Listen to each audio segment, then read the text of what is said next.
Halo, Assalamualaikum warahmatullahi wabarakatuh. Perkenalkan saya Ahmad Rami Sanjaya. Kali ini saya akan membahas tentang pembuatan form login menggunakan HTML dan PHP.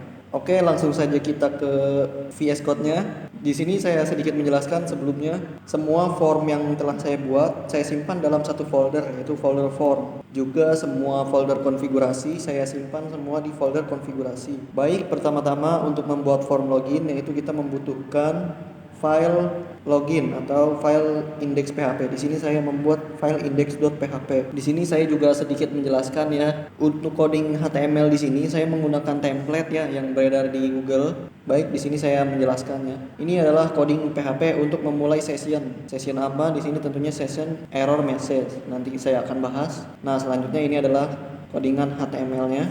Ini hanya template ya. Nah, kemudian di section yang saya tandain di sini, ini adalah section form loginnya, di mana di sini terdiri dari H2 login dan form seperti input password dan input username. Di dalam form input username dan password, saya memberikan action atau aksi untuk menjalankan perintah dari config/login PHP ini. Selanjutnya ada codingan PHP di sini yang berfungsi sebagai untuk menampilkan pesan error atau pesan gagal login jika salah memasukkan username atau password, seperti itu. Baik, untuk hasil dari codingan ini sebagai berikut. Ya, ini adalah hasil dari codingan tadi. Ini hanya tampilannya saja ya. Ketika kita memasukkan username dan password, maka tidak akan terjadi apa-apa. Tidak akan menuju form apa-apa. Nah, untuk ketika kita login, jadi konsepnya ketika kita memasukkan username dan password yang benar, maka akan masuk ke menu home di sini. Ya, akan muncul ke form di sini. Jadi ketika selesai kita memasukkan username dan password yang benar, maka akan muncul ke menu home di sini. Baik, selanjutnya jika kita memasukkan username dan passwordnya salah, misalkan kita typo seperti ini, maka akan ada muncul notifikasi, yaitu username dan password salah. Baik, untuk menjalankan seperti itu, maka kita harus membuat konfigurasi lagi, yaitu konfigurasi login di sini. Saya simpan di folder config dan file login.php. Nah, codingannya seperti ini. Saya sedikit menjelaskan juga. Kita menggunakan fungsi session ya, session start di sini untuk memulai session. Lalu include koneksi PHP. Di sini kita harus mengkoneksikan form kita dengan database yang telah kita buat. Selanjutnya di sini sebagai variabel-variabel yang akan kita gunakan seperti username, password dan hash password. Di sini karena kita menggunakan enkripsi MD5, maka di sini kita harus membuat variabel hash password. Selanjutnya variabel query berfungsi sebagai mencocokkan data ya, data nama di sini, nama sama dengan username di sini, dan password sama dengan hash password di sini. Hash password itu adalah enkripsi MD5 dari variabel password. Lalu di sini adalah codingan sessionnya untuk mencocokkan antara form index di sini dengan form login di sini. Jadi mencocokkan ID user, nama, dan levelnya.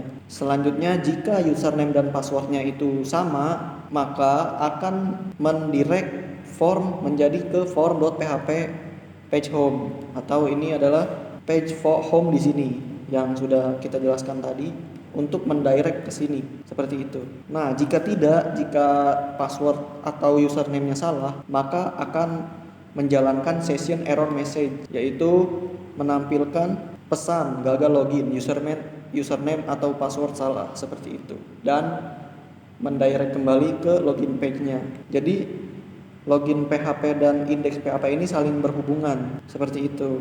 Nah, ketika sudah di coding seperti ini, kita coba saja ya codingannya.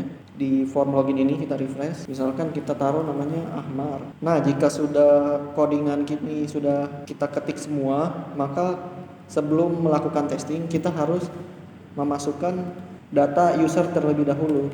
Ya, kita di sini pergi ke database keuangannya, lalu kita pergi ke tabel user. Nah, di sini saya sudah memasukkan dua user ya, user Ahmar dan Ujang dengan password yang teracak seperti ini. Nah, kenapa passwordnya acak seperti ini? Ini adalah hasil enkripsi dari MD5 tadi, agar tidak terbaca oleh orang lain, karena password itu sifatnya sangat rahasia. Jadi cara mengisinya yaitu kita klik insert, namanya misalkan kita pilih Budi, passwordnya kita tulis di sini 3333 level 1. Dan function di password ini kita pilih MD5. Nah, jika sudah function kita pilih MD5, maka tulisan 33 ini akan berubah dan terpecah menjadi kode acak seperti tadi. Kita klik go. Nah, maka akan Budi menjadi passwordnya acak seperti ini. Kita tes saja username-nya Budi. Tadi passwordnya adalah 3333. Coba kita tes salah dulu ya. Apakah masuk ke form home tadi? Nah, gagal login username atau password salah. Karena tadi kita memasukkan passwordnya salah. Selanjutnya kita masukkan password yang benar, Budi 3333.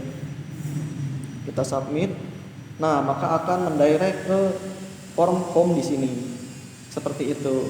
Baik, itu saja penjelasan dari saya. Kurang lebihnya mohon maaf. Wassalamualaikum warahmatullahi wabarakatuh.